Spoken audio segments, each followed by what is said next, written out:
bu Idriss Seck nekk naïf ba defee ne Macky Sall daf ko fi war a bàyyi dina ko fi bàyyi moom je ne pense pas. Macky Sall yi aussi naïf ba defee ne war na mën a amaat 3e mandat je pense pas parce que damay dégg chaque fois nit ñi di ko saaga waa këram di ko saaga parce que man jàpp naa ne mag bu toll ne Macky Sall il a 60 ans actuellement presque dans une année nekk président de la République di kilifa te xaw ne man président Macky Sall man maay l'auteur de cette constitution celle-ci maa ko proposé Sénégalais yi parce que avec Abdoulaye Wade il y a 12 morts bëggatuma cette situation se répète maintenant je vais faire une constitution claire et tracée boo xam ne problème 3e mandat du fi amati constitution bii maa ko def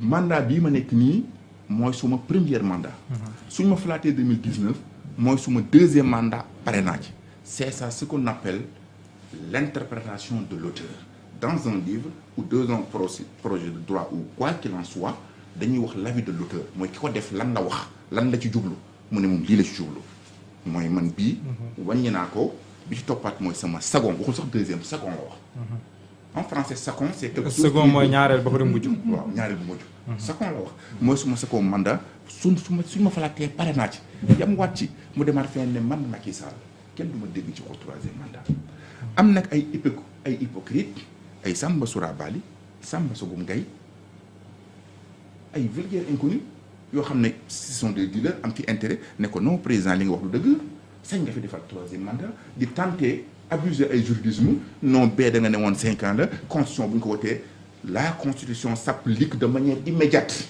gis nga la rétroactivité ne concerne que le droit pénal. Oui, ça n'existe pas en matière constitutionnelle, ça n'existe pas.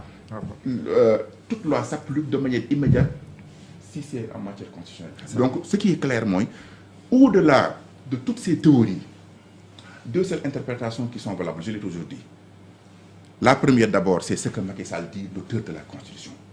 Amin Touré wax ko, Ismaïla Madior Fall wax ko, Abdou Mbow wax ko, waa këram yépp wax ko. nit ñi am enregistrement yi ak bu ci des nag mooy ce qu'on appelle l'expression du peuple mooy su nee dinaa ko def lan la ko peuple bi tontu. d'accord jërëjëf waxtu bi jeex na tàkk léegi dama leen bàyyi ku nekk rek. gaaw na nag yow tam kat gaaw na de. nga tàggatoo rek. mais comme ni ñuy wax rek. xam nga les Sénégalais. day mel ni ñoom bu vote jotee du ñoom ñooy vote. mooy tàggoo bi quoi. xam nga polémique yi am Sénégal li ñu tardé dañuy war dem liggéey bu élection jotee. ku nekk yaa yor sa carte mu wote ku la neex gis nga man je pense que dans nos pays africains là. ce qui se passe présentement les violences et non si les peuples étaient des peuples normaux dañuy toog ba élection jot ñu wote li nga xam ne mooy yoon moo légal ku nekk dem sa yoon. xam nga l'approche de résolution des conflits quand des gens ont des conflits et que ces conflits impactent sur le développement économique d'un État suñu juboo ñun on dit tant mieux pour que notre pays soit calme et qu'on aille vers l'émergence maintenant comme ni ko sawaay waxee avis ak yooyu mais c'est le peuple qui mooy fal ni ko sëñ Modou waxee gis nga Sénégalais ñoo am seen matukaay boobu fal jotee ñu fal ki ñu bëgg a fal gis nga li gars yi di def ak les kii yëpp amul njariñ bu heure bi jotee nañu fal ñi ñu war a fal et puis comme li nga wax DER bi ñu xool ni ñuy financer xaalisu DER bi pour mu mën a nekk alal du ñàkk ci zéro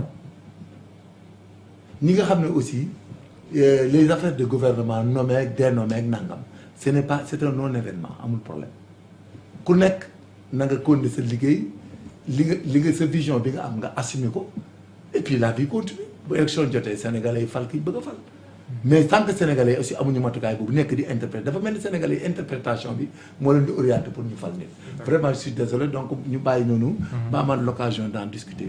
sëñ Modou Bousso Dieng. Je termine ce que le commandant a dit tout à l'heure que peut-être que xëy na may nekk prochain bi xëy na lu mu dégg la j'avoue que certains me pensent envoyé spécial aux familles religieuses.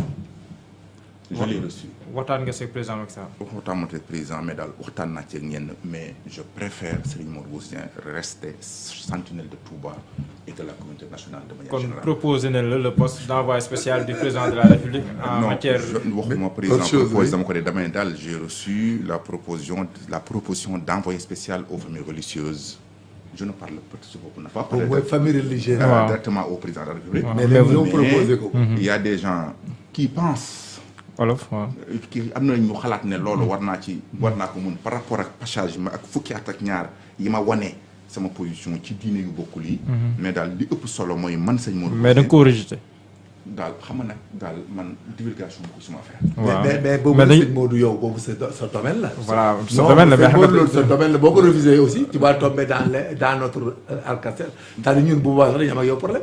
yow si on fait de toi un envoyé spécial ou bien un ministre chargé des affaires religieuses quoi comme Bamba Ndiaye. je veux mais c'est normal. waaw mais tu dois l'assumer et tu dois le faire. c'est ministre des envoyé spécial c'est pour le bilatéralisme. Voilà. L'international. Mais quand on nomme actuellement il est bon même avec les menaces avec les trucs autres qu'on nomme un ministre chargé des affaires religieuses. Comme toi quelqu'un qui peut aller parler qui maîtrise son sujet et qui sert d'équilibre. Comme Bamba Ndiaye. mais comme ni ko wax xam nga am na actuellement nii. c'est un certain Sakho mais personne ne l'entend. Sakho est-ce que am na loolu. Sakho c'est conseiller la rek. non ministre la ñu wax. quelqu'un qui est connu. bien sûr quelqu'un qui est connu. yow connu la ñuy def. voilà donc. qui a un verbe. les choses sont en cours. mais daal li mu mën a wax daal mooy. je préfère pour le moment. bu teer je ne suis pas comme Gakou. man sëñ Modou Gakou lu def man du ma marchandé wu ma. simplement it bëgguma position yoo xam ne daf may mettre en mal avec toutes les familles religieuses qu'on pense que j'ai tous les pouvoirs or ce n'est pas le cas. waxuma aussi du ma liggéey président Macky Sall parce que président Macky Sall le Sénégal la ku ne war na ci dugal sa loxo. te j'ai toujours l'habitude de dire que la connaissance et l'expérience amul couleur scientifique amul couleur partisan. mën a jóge fu ne. kon ku ne war na mën a liggéey ak président Macky Sall ci intérêt Sénégal mais daal une fois encore une fois je reste sentinelle de Touba. et je préfère y rester. mais fu mu toll nii kon bon rejeté woo yaa ngi xool daal.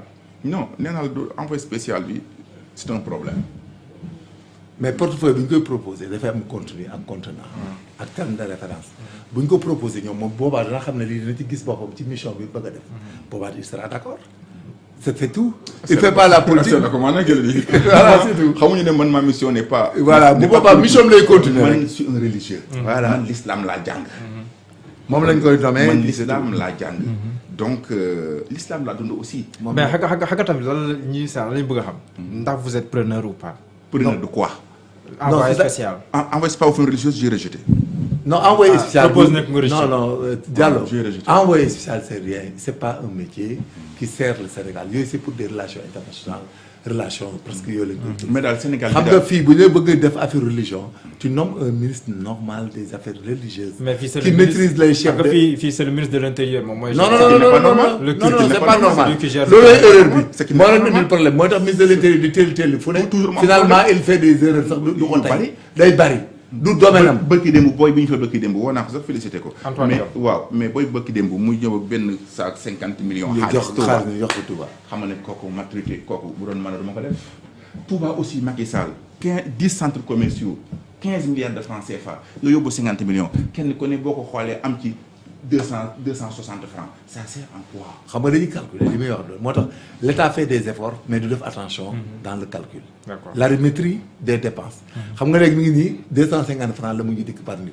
ça devient ridicule. mais s'il avait un gars comme sëñ Modou wax ak moom à l'entrée de Touba. s'il avait réglé avec lui. mais lui aurait dit que monsieur le président ne donne pas les 50 millions. bàyyi ñu xool leneen lu ñuy régler seen problème. mais daal en tout cas même pour Macky Sall keneen ku mu mën doon daal Sénégal daal lay liggéeyal. d'accord te dina masa bokk ci. li nga wax leer na yow kenn du la vaar li nga wax dafa leer na kenn du la vaar.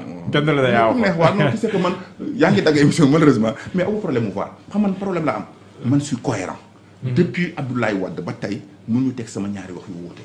parce que man du ma sujet nit dama leen wax ne leen wattu leen sujet nit parce que yàlla sax du sujet nit yàlla da naan may yaamal misqaala zarratin xayran wa may yaamal misqaala zarratin charran yara donc ak man na amila salihan fa nafsi ak man na amila su'an fa alayha donc nii la ko yàlla waxee jëf lay sujet nit mën na baax tey suuf mu bon.